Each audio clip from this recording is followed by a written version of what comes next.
closing the Star Wars hotel. Did you know that? Damn, I never even got to go on It it. was $5,000 a night. So I don't think never you went wouldn't on have it. ever gone on that I shit. would have never went on it. $5,000 a night for And two people. No anemones? No, Like I no, have to no. still buy food and stuff. Everything and is provided, right? Oh, okay. On the weekdays. So So the if you wanted a weekend ticket, it's more money. That's crazy. So it's a minimum like $5,000. And they shut it down because no one was buying them? They shut it down because they said it was a massive success. They learned so much from it. Innovative technology. That's what they quoted the reasoning for closing it. Yeah. They're like, we're gonna take this and we're gonna do it with other things. So they originally opened up the Star Wars hotel, but it wasn't all Star Wars. Is it? It was a new trilogy. So I remember it was like BB-8 shit, like First Order. Well, when they first did Batu or whatever. Yeah, that was the hotel. Okay. So what I'm thinking is A, they didn't make enough money from it. B, they may actually want to do shit like that, but like maybe like Cinderella or like regular all of Star Wars. They probably have to drop the price though. Marvel. Because as successful as they said they weren't selling that much tickets. No, but the thing is, there's trips planned for 2024, 2025, for the hotel, and so People who were on it. Yeah, so they gave them the whole month of May to reschedule because they're gonna close in like September or something this year. So they gave them the whole month to reschedule all these trips firsthand if they wanted to or not. Yeah. And then so if you want to go visit the hotel, you need to book a trip. Did they drop the price? No. It is the same exact price. Even after they're about to close, they haven't dropped the price at all? No. You know how much more customers they would have gotten by the end if they dropped it? They're just going to like close. $2,000 a night instead of $5,000? Yeah, but then they're going to be like... Bro, that's more than my rent a month. Do you know how expensive that is? That's nuts. Yeah, so... $5,000 a night? A night. If you got that type of money, bro, you live in large, because that's crazy. That's true. That's crazy amount of money. Do you know the channel Star Wars Theory on YouTube? Bald guy? Yeah, yes. Buff guy. Yes. So he was explaining the closure, right? He was talking about it on his stream and made it a YouTube video. And he was like, if they lowered the price to like $3,000, right?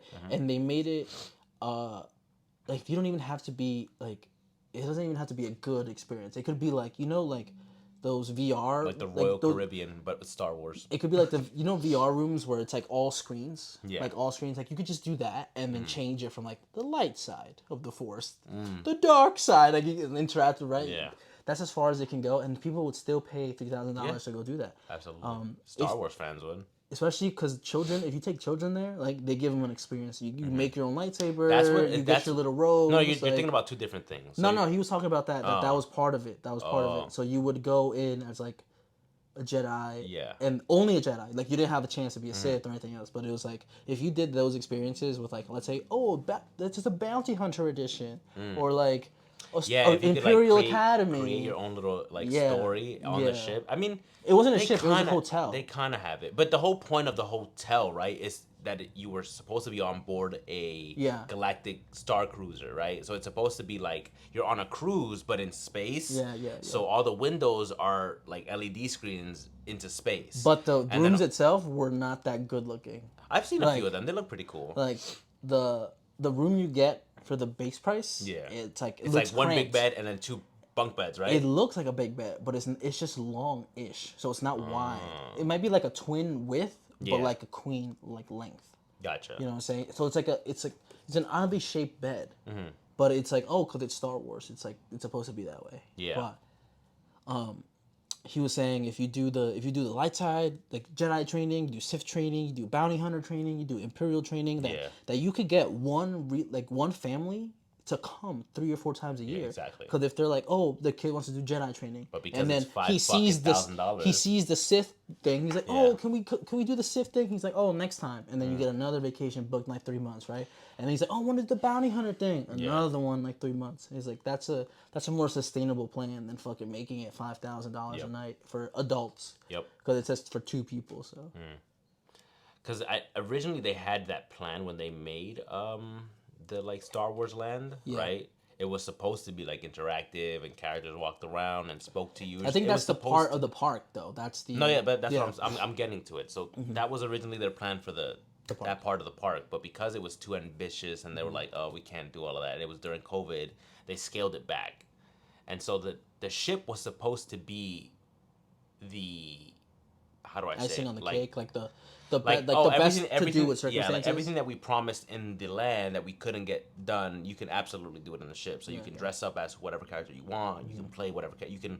Basically, like in the land, at least like the Star Wars land, you can't really walk in as Anakin. They'll be like, you can't do that. Like you literally can't be dressed as Anakin at a Star Wars park where it wouldn't have made sense, and like they tell you to change. But on the ship, you could play Anakin if you, and they'll all address you as Anakin and shit. Like that was the whole point of the ship. And there was also like little bits and pieces of that, like you get to choose your own adventure on the ship. The characters interact with you, but it wasn't enough for the price that they were giving, right? Like for the amount of people that were on that ship and the amount of crew, it's not. You're never gonna get that one-on-one for everybody, right? Yeah. There's gonna be people in that amount of people on that ship that don't get that one-on-one that is worth that $5,000. That's worth that price of admission for those beautiful adventures and beautiful like memories that your kid will make, right? Because it's just not possible. Yeah. And they're not doing what you're saying, right? They're not making multiple story arcs for you to go on. It's like the same story arc, the same 3 story arcs for every single passenger, and you all go on them, right? And you get to choose whether you want to be a good guy and help the Rey and Chewbacca, or be a bad guy and help Kylo Ren and the First Order. And that's it. There's no reason to come back. No. Like, no reason to come back. None. There's no replayability, like you said, exactly. in the Star Cruiser. Like, if you... I guess you can go back and buy the more expensive room and the more expensive food. But then why didn't you do that in the first place? Maybe you couldn't afford it. No, but I'm saying, like, if you're gonna go back, so might as well now you've doubled. You know, like you spend your $5,000 and now you spend your $10,000. And now you're $15,000 for the same thing. Same thing 3 times. But you got it twice. Like, so it sucks. So yeah, I think it's a failure. I do think they did learn like the innovation, the technology to do stuff like that. From what I've heard, I've never been on it. From the people who have been on it and reviewed it, they make it feel a lot like you're on a spaceship.